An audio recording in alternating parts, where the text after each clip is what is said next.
রাহমাতুল্লাহ আলাইহি ইমাম ইবনে ওমর রাদিয়াল্লাহু তাআলা আনহু থেকে বর্ণনা করেন রাসূল সাল্লাল্লাহু আলাইহি ওয়াসাল্লাম বলেছেন যে রুকনি ইয়ামানি যে আছে এবং হজরে আসওয়াদ আছে এই দুইটাকে চুম্বন করলে আল্লাহ তাআলা জীবনের গুনাহগুলো maaf করিয়া দেন। হ্যাঁ, এখন কি করবেন? যাইয়া মারামারি কইরা ওইটা কি করবেন না, যাইয়া কাছে যাইয়া চুমা দিতে হবে না, দূর থেকে চুমা দিলেই, হাতের ইশারায় রুমালের ইশারায় কি করলে দূর থেকে চুমা দিলেই হবে, এতে বরং আরো সব বেশি হবে। কেন? আপনার উদ্দেশ্য ভালো, যে আমি যদি চুমা দিতে যাই আর এক মুসলমানের কষ্ট হবে, এক মুসলমান নিচে বইরা মারা যাবে, হাত পা গুঁড়া গুঁড়ো হয়ে যাবে, অথবা আর একজন মুসলমান আঘাতপ্রাপ্ত হবে। এই নিয়ত করে যদি দূর থেকে চুম্বন দেন আপনার আরো সব বেশি। কেন? আপনার নেক উদ্দেশ্য। ইন্নামাল আমালু বিল নিয়ত। আল্লাহ তাআলা নিয়তের উপরে কি করেন? সওয়াব দান করেন। সুবহানাল্লাহ ওয়া বিহামদিহি। অন্য জায়গায় হযরত আব্দুল্লাহ ইবনে ওমর বলেন, ইন্না ইসতিনামা কাফারাতুল লিল খাতায়া, ইন্না মাসহুমা কাফারাতুল লিল খাতায়া। অন্য হাদিসের মধ্যে আছে যে হজরে আসওয়াদ এবং রুকনি ইয়ামানিকে মাসে করলে, স্পর্শ করলে আল্লাহ তাআলা জীবনের গুনাহগুলো maaf করে দেন। হযরত আব্দুল্লাহ ইবনে আব্বাস রাদিয়াল্লাহু তাআলা আনহু বলেন, নাজালাল হাজারুল আসওয়াদু মিনাল জান্নাতি ওয়া হুয়া শাদ্দুন বায়াযান মিনাল লাবান ফাসাওয়াদাতহু খাতায়া বানি আদম। হযরত আব্দুল্লাহ ইবনে আব্বাস রাদিয়াল্লাহু তাআলা আনহু বলেন, আল্লাহ রাব্বুল আলামিন এই হাজারে আসওয়াদকে জান্নাত থেকে কি করেছেন? নাজিল করেছেন। এটা যখন জান্নাত থেকে নাজিল হয়েছে এটা দুধের চাইতেও বেশি সাদা ছিল, কিন্তু বনি আদমের গুনাহগুলো সেটাকে কালো করে দিয়েছে। হযরত আসওয়াদ আপনার আমার গুনাহকে কি করে? হ্যাঁ, শোষণ করে। কি করে? শোষণ করে, সেটাকে চুষে নিয়ে যায়। সুবহানাল্লাহ ওয়া বিহামদিহি। এজন্য হজের দেখেন কত ফজিলত।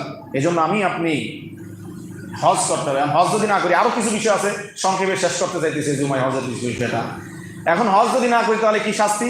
আল্লাহ রাসূল সাল্লাল্লাহু আলাইহি ওয়াসাল্লাম বলেন, আনাবি উমামা রাদিয়াল্লাহু তাআলা আনহু قال رسول الله صلى الله عليه وسلم من لم يبنعه من الحج حاجة ظاهرة سلطان جائر مرض حابس فمات ولم يحج فليمت إن شاء يهوديا أو نصرانيا।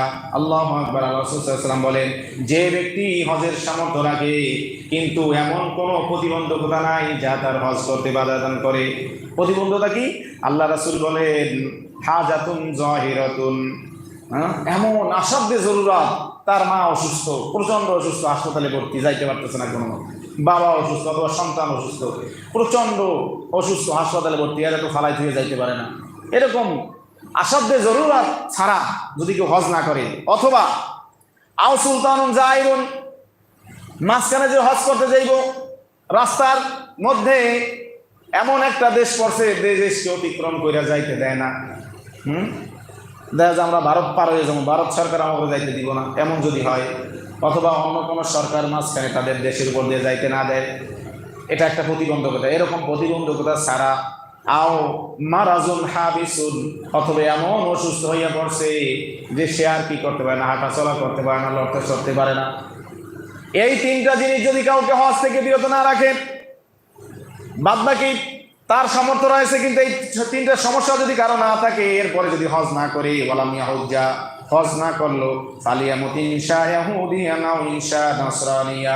আল্লাহ রাসূল বলেন, এই ব্যক্তি চাই ইহুদি হইয়া মারা যাও, চাই খ্রিস্টান হইয়া মারা যাও, এতে আমি মুহাম্মদ রাসূলুল্লাহ সাল্লাল্লাহু আলাইহি ওয়াসাল্লাম।